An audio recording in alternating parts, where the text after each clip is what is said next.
There are some people in the world who fight an unseen battle within themselves 24/7 with a big smile on their face. They never cry, they never crip, they never whine. I call such people warriors because these people know the art of living life, and they're way better than those people who just exist in the world. 6.5 years back, I met a car accident. I was traveling from Balochistan to my hometown, Rahimia Khan. The driver slept, and the car fell in the ditch. As a result of that incident, I sustained multiple injuries. The list is a bit long, don't get scared. Radius of right arm were fractured. Shoulder bone and collarbone were fractured. Lungs and liver were badly injured. The whole rib cage was fractured. But the injury that changed my life and my personality completely was the spinal cord injury. 3 vertebrae of my backbone were completely crushed. It took us an hour or so to find an ambulance in Balochistan. All the effort went in vain because we couldn't find an ambulance. So I was thrown in the back of a Potohar Jeep, and I was rushed to the nearby hospital. In that Jeep, I realized that half of the body was fractured and half was paralyzed. We were rushed to the nearby hospital. There we came to know there was no first aid. I was kicked out. Then I went to another hospital in my hometown where doctors said, "Take her away, we cannot operate her." And I was like, "Why?" And they were like, "We don't have equipment, you will die someday, you go." I was kicked out again. But I finally ended up in a comparatively better hospital in Karachi. Luckily, I wasn't kicked out. Probably that's why I'm alive. So I stayed in that hospital for 2.5 months. I underwent 3 major, 2 minor surgeries. The doctors have put a lot of metal in my arm, a lot of metal in my backbone. So I feel more like an iron lady now. But those 2.5 months that I spent in the hospital were dreadful. I was in severe pain, both physically and psychologically. Many people left. Very close ones. The ones who were supposed to stay with me were the ones who left me when I needed them the most. I was devastated. Life was completely pointless, aimless, colorless. I was tired of wearing the white scrubs, looking at the white walls, doing nothing, sitting idle. I really didn't want to live. But then I realized that instead of crying for the people who were not meant to be with me, and for the legs which I have lost, I have people around me who want to see me alive. I have so much to be grateful for. So let's stop cribbing, stop whining, because it's pointless.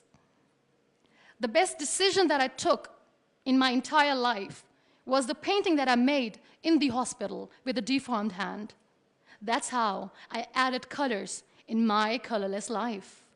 That's how this adversity helped me in exploring an artist in me. That's how this art kept me alive through this whole journey.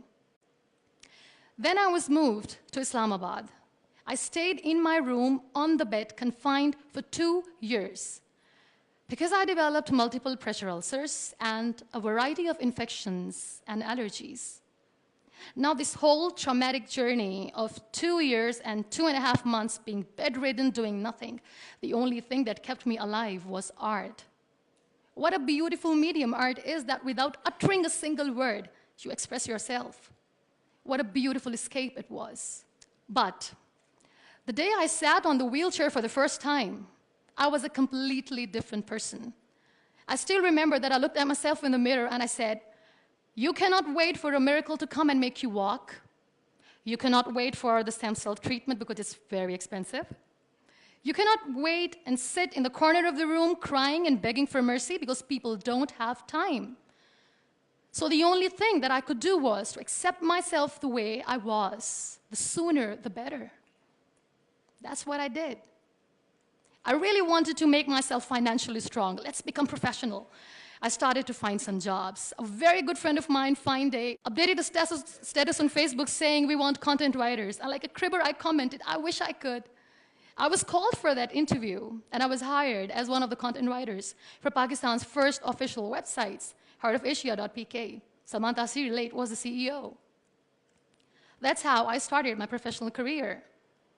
So I was becoming financially strong, stable, content writing was good. I was constantly exhibiting my work in different galleries. I was flourishing as an artist. Life was easy, but I wasn't happy. I was not contented because I was constantly aiming high. I was thinking big. I didn't know how I'm going to do, but I knew that I wanted to do something big for people, for the country. One day, I came across this polio campaign advertisement in which this little boy from a very underprivileged family is sitting on a wheelchair, and with his father sitting with him, crying and saying to the world in that campaign that give polio drops to your kids, otherwise they'll become like him. That advertisement shook me from inside. I feel devastated. The way that boy was objectified as an emblem of grief, misery, mercy, lifelessness, nothingness. Such a wrong picture which was being portrayed in media about the persons with disabilities. That's what we are called. That was the day when I decided that I have to change the perception of the people about being on wheelchair. Because being on wheelchair, you can still face the world with a big smile on your face and you can tell the world that you're happy the way you are. No one has right to objectify us as an emblem of misery or mercy. We are human beings. We breathe. We have souls. We are alive. We feel. We don't need your sympathies. We don't need your empathies. Let us live. No one has right to diss our abilities. We are capable enough to breathe and to live each and every moment of our lives. I recently did a modeling campaign for Toni & Guy, and that makes me Pakistan's first wheelchair-bound model. I'm brand ambassador of the Body Shop Pakistan, and I'm one of the very lucky Pond's Miracle women. It's always good to know that there are very few wheelchair-bound artists in the world, and I'm proud to be one, being a Pakistani, trying to preserve the ethnic jewels of the country in the paintings adorned by very graceful, strong, and powerful Pakistani women, which I paint. Very soon, I'm going to be Pakistan's first wheelchair-bound TV host. And I'm blessed to have a beautiful 3-year-old son, which, he was here, but he was so cranky. Now, you all must be thinking that why I'm using the word wheelchair over and over again in my talk. This is the very perspective I'm talking about. This wheelchair is not my weakness. This wheelchair is not an adversity. This is my strength because the kind of attention that I get when I go anywhere is priceless. Everyone loves to be in the limelight. I have started enjoying to be in the limelight too. This is the very perspective I'm talking about. This wheelchair has given me an opportunity to explore what I had in me and I never knew it. I feel really sorry for some people who play this blame game. They say they feel caged. They cannot perform well, they cannot excel because the system is not allowing them to do. The government, Pakistan, the whole world, society, economy is not letting them grow as a person. They're not excelling in their careers. They say they're caged. I feel sorry.